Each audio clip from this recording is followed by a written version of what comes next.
mainstream media, government cover-ups. You want answers? Well, so does he. He's Alex Jones on the GCN Radio Network. And now, live from Austin, Texas, Alex Jones. Yes, the sun is now cooling, and the past 60 years have shown the highest solar activity in the last 1,400 years.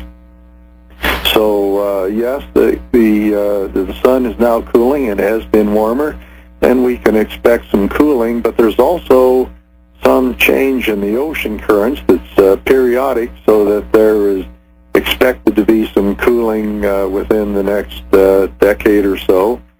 And the temperature history also shows that during since January 2001, the temperature of the Earth has basically held almost flat. It's rising at a 50th of a degree Celsius per decade at the present time. Now that's just a trend. You can't really predict from trends. But anyway,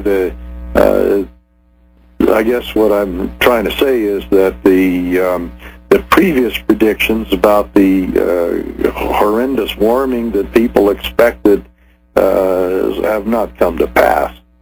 The problem with that business is that when you predict everything, you predict nothing. You just write down a list of things that could happen. That's not a prediction.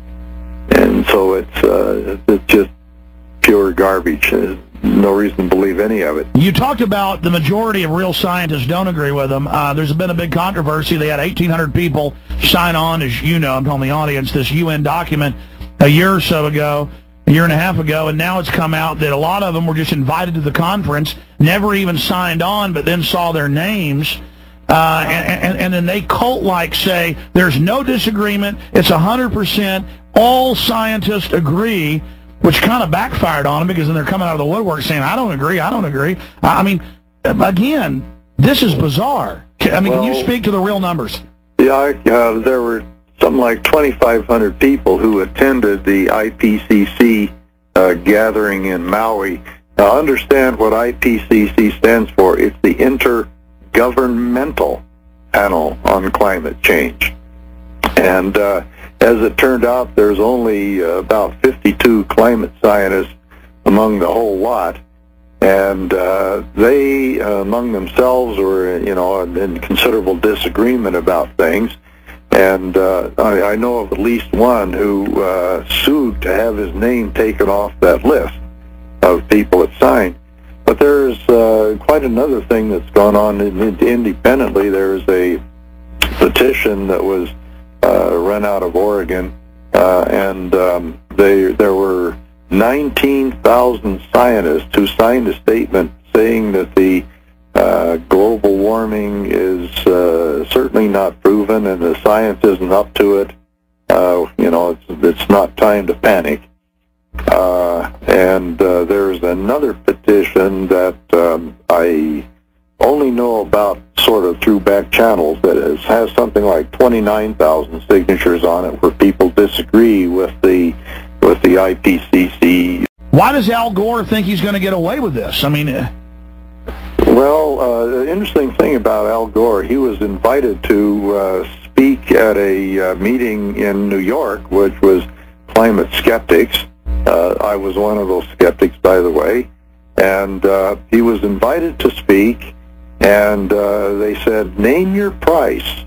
And they know that his price is usually $200,000 per lecture. He gets big money out of this thing. And he refused to speak in front of this group. And they said, name your price. And he could have named, say, $1 million. They would have paid it. But no, he knows he doesn't know this stuff very well, and he knows that any climate scientist on the planet can shoot him down because of his errors. But so he won't speak. But then there was a recent meeting of professional engineers up in Denver. This was the Colorado Professional Engineers, and they decided to have a forum on global warming, and they'd like to hear both sides of the issue. So they're right there in Denver, near Boulder, where NOAA is headquartered, and NCAR, National Center for Atmospheric, is located. And so they said, okay, let's just find some of these people that NOAA and NCAR brag are part of this IPCC and have them give a talk. And one of them said that it wouldn't be an appropriate forum. Now, remind you, professional engineers are the elite of engineers. And all the rest of them that they asked found better things to do. I'm busy, I'm clipping my toenails that day or something. But nobody from there would show up to debate some kind of low-level people like myself. And it wasn't going to be a debate. They could just make a presentation and leave if they wanted to. Well, sir, you've said it. You realize that the big banks and the big money, and they're publicly behind it, and we have government documents, they want the global taxes, and they can't just come say, hey, you know, big government's good. People know it's not good now. They've pretty much woken up to that. Well, yeah, and I would add another example. Perhaps you've experienced this thing on your computer that you've logged on to some site on the web, and then all of a sudden some pop-up starts telling you that you've got some virus in your system or something, and then you know, you got to get some computer program to remove it. And then every time you turn around, you get this pop-up telling you have to go get this stuff to get the junk out of your system. Well, this is what we call extortionware. Yes. Yeah. And the same thing is happening in the global warming scenario, that people are basically extorting through fear. You know, you have to pay us. Well, that's my final point, Doctor, and it's this. Now I'm sure you've heard that government heads and others have called for our arrest. They're saying it's like Holocaust denial, that if you deny that there's global warming and that we need to fix it, that you need to be arrested because it's a crime against humanity? Well, I haven't heard the arrest part, but I certainly have seen the silencing part. Oh, no, listen, you can Google that, and it's all over the British and German news, where they're saying that denying this is like denying the Holocaust and should be illegal. Well, yeah, well, I look at it this way. Al Gore got the Nobel Prize. It's the Nobel Peace Prize, which puts him right up there with Yasser Arafat.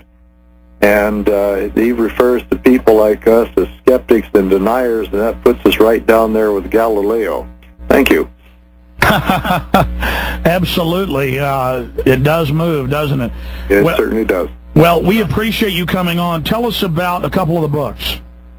Well, I have the primer on CO2 and climate. It's available at baleslake.com, and it's available at Amazon also.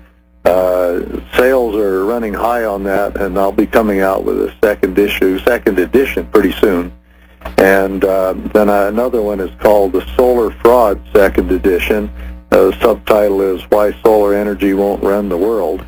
Well, they're clearly going for broke now. I mean, they don't care that they've been shown to be frauds. This being one of the coldest winters in modern times, though, federal government even admitting that right now globally, they're going to have trouble spinning this gloom and doom when every one of their conferences keeps getting blizzarded out.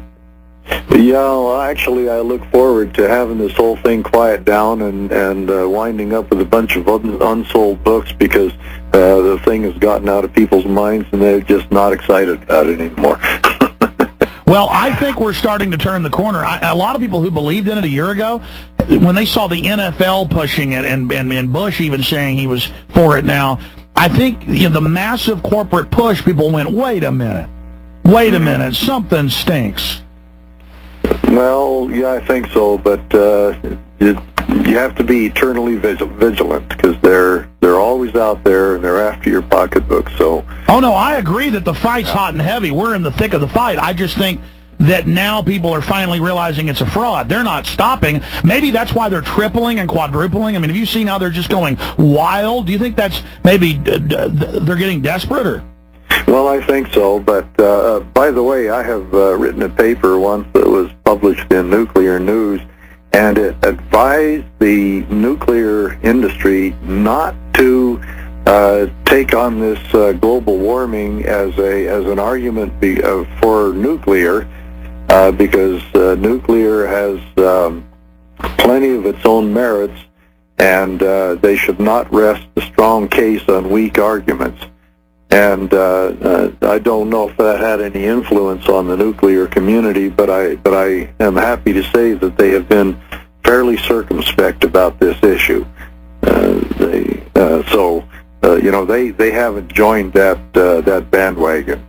Absolutely. All right. Well, thank you so much for spending time with us. He's Howard C. Hayden. A Primer on CO2 and Climate is his best-selling book right now. Thanks for spending time with us. You're very welcome. Thank you.